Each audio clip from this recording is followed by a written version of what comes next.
Isa sa bawat 5 Pilipina nakararanas ng pananakit mula sa kanilang mister, boyfriend o kinakasama.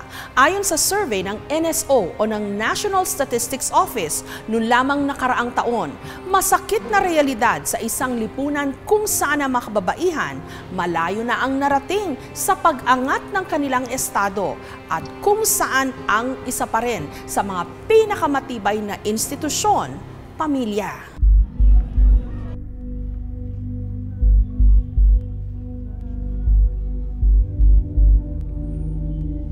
Ang lalaking pinakamamahal ni Gina, hindi niya inakalang siya rin palang mananakit sa kanya.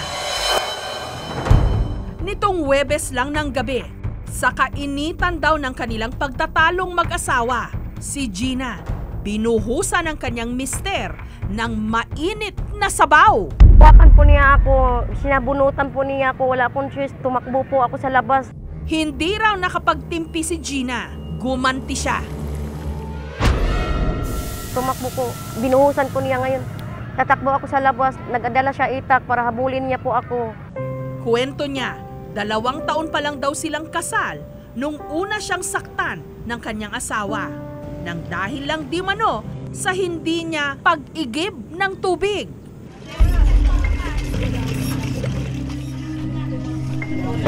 Nagagalit po siya kasi nag-igip ako ng tubig, natagalan ako. Naghintay lang ako kasi di man basta-basta magbibigay ang kapitbahay ng tubig. Nagsimula raw pumait ang kanilang pagsasama nung bumalik ang dating babae ng kanyang mister. At sa tuwing hindi raw nasusunod ang gusto ng kanyang asawa,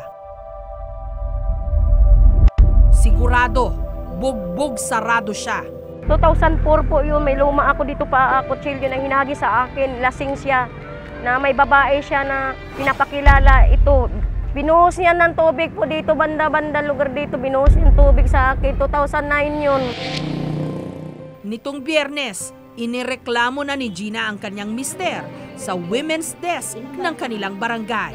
Agad namang ipinasundo ng barangay ang kanyang mister na si Jose. Habang naghihintay sa labas ng barangay, hindi natigil ang pagdedepensa ni Jose sa kanyang sarili. Kung hindi ko naman kaya ng ginagawa niya sa akin, kahit pagod na pagod ka, bumulyawan ka, ba't inabot ka na naman alas 12? Sa oras, pag tinako na isda, inuurasan ako na eh. Kailangan umuwi ka, alas 10 pa, umuwi ka na. Kitang-kita rin sa kanyang balat ang mga lapnos na dulot ng sabaw na ibinuhos sa kanya ni Gina. Samantala si Gina, mangiyak-ngiyak sa sama ng loob. Sa tulong ng women's desk, nagbuhos ng sama ng loob ang mag-asawa sa isa't isa. Sinasaktan mo siya, matagal na. Sabi ma'am, alam mo ma'am, hindi mangyayari yan kung bunga niya. Sobra, kung manglait sa akin. Kesyo, matanda na ako. Wala nang kwentang pagkalalaki ko. Sabi ko, kung wala akong kwentang lalaki na, iwanan mo, huwag ka na kang dakdak ng dakdak. Ilang beses ka na ako pinatawad, wala akong kasalanan, hindi ako sugarol. Sa bahay lang po ako. Anong ginawa mo sa akin? Mas maganda pa ba yung palaban? Pinalo mo ako ng 2x2, kay may kapit ka. Pinalo mo ako ng buti, 2009. Dito akong tainga na ano. Hindi yun, noon pa yan sa rights natin dati. Kung tutusin, ikaw lahat ang badlak sa buhay natin. Dapat may detector kayo eh, para malaman niyo kung galing yun eh. Sumasyal kasi numalingan. Detector! Ilang beses ko na sinasabi sa iyo. Pinatawad kita kay dati unang asawa mo, pinugmog mo rin. Sa huli, naglabas ng Barangay Protection Order laban kay Jose. Ang BPO ay 15 days. Hindi ka pwedeng lumapit sa asawa mo.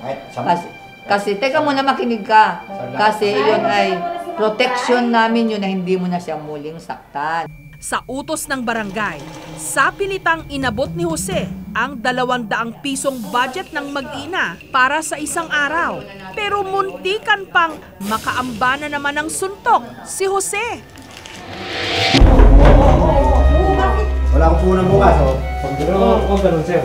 Para kang nalalagabubo ka nga dyan. Obligasyon mo yan ah. Huwag kang pupunta-punta doon.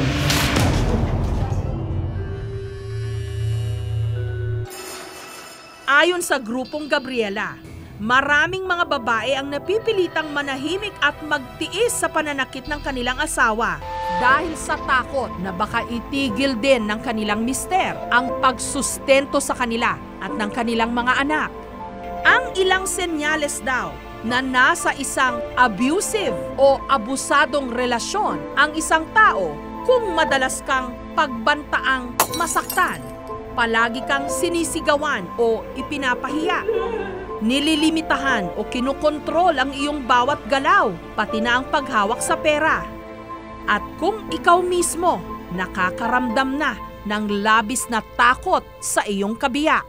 Minsan, abuse, verbal abuse, pero later on, lalo kung pinapalampas lang at hinahayaang mangyari nung babae, nagpo-progress doon sa mas physical na abuse at yung iba pa nga umaabot na life-threatening.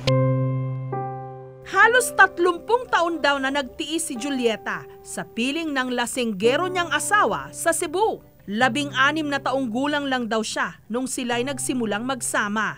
Anya, napilitan lang daw siyang magpakasal dahil ito ang unang nakahalik sa kanya.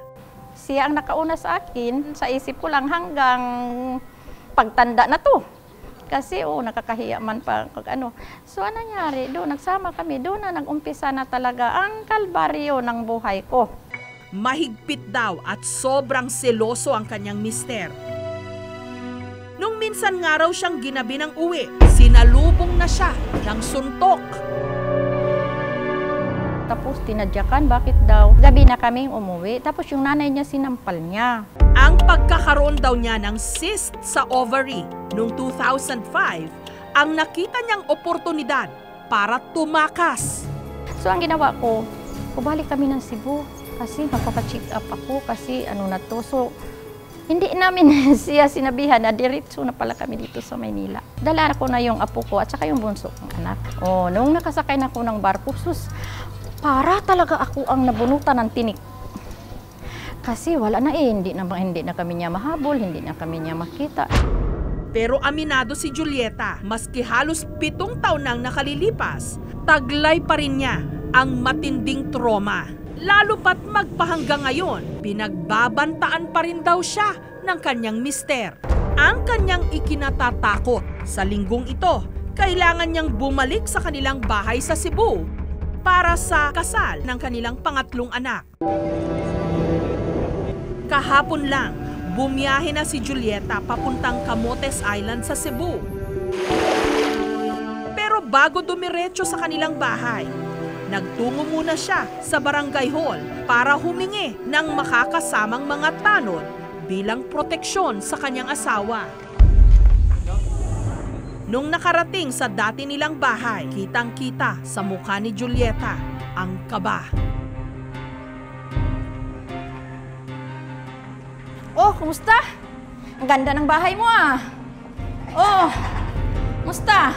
Nga kasi asawa kami, anak kami, kailangan mag-ano ka. Ano ko ninyo, Alang-alang man. Alang-alang hindi ka iwanan sa ugali mo. Anuhin mo? Ano ang ginawa mo sa akin dati? Ilang taon ako nagtiis sa'yo? Sa una pa, bati ko, iniwan, bibiyaan ko ninyo, May record ka na doon Naka-record doon Tapos inanuhan mo pa nga patayin sila. May bomba ka dyan, may ano ka dyan, may ano. Sabi nila, sila hawak sa ito, uyab kayo mo. Ano kaya? Sila may pagsalit mo ka. Siyempre, kaysa kanila ako nagkuha ng pera para ipagawa dito kasi ang anak natin mag-ano ngayon, may mamanhikan ngayon. Para maganda ang buhay nyo dito. Maganda na ang bahay mo dito. Ganda ng buhay mo dito. Magbago ka lang. Magbago ka lang. Maganda ng buhay mo dito. Dito, bago ko, sa may buhat lang. Mahal na pero kulang sa mga Sonia ba, ana ba, sa Soria, anak, mara. Sa una, nagkuhan siya, kaya yung kuhan, gikan ko sa magluwag sugal ba, itong matay abot kay Sudan. Parang maluwag na yung pakiramdam ko at saka parang okay na nga nagkaano kami. Dito lang sila. Doon din ako sa mga apo ko. Sa mga inaabusong babae, pwedeng lumapit sa barangay at humingi ng barangay protection order laban sa inyong mister o karelasyon. Maaari ring dumulog sa pinakamalapit na tanggapan ng DSWD at mga women's organization katulad ng Gabriela para humingi ng tulong. Bukas din ang Haven for Women isang rehabilitation center para sa mga babaeng biktima ng karahasan. Yan, nakaakibat na dyan yung kanilang livelihood program. Nandyan yung sewing. Meron tayong musor, meron tayong masahe. Pero depende sa kanilang kapasidad at kanilang interes. Ang pagmamahal, kailanman hindi dapat nakakasakal, hindi nakakatakot, at lalong hindi nananakit.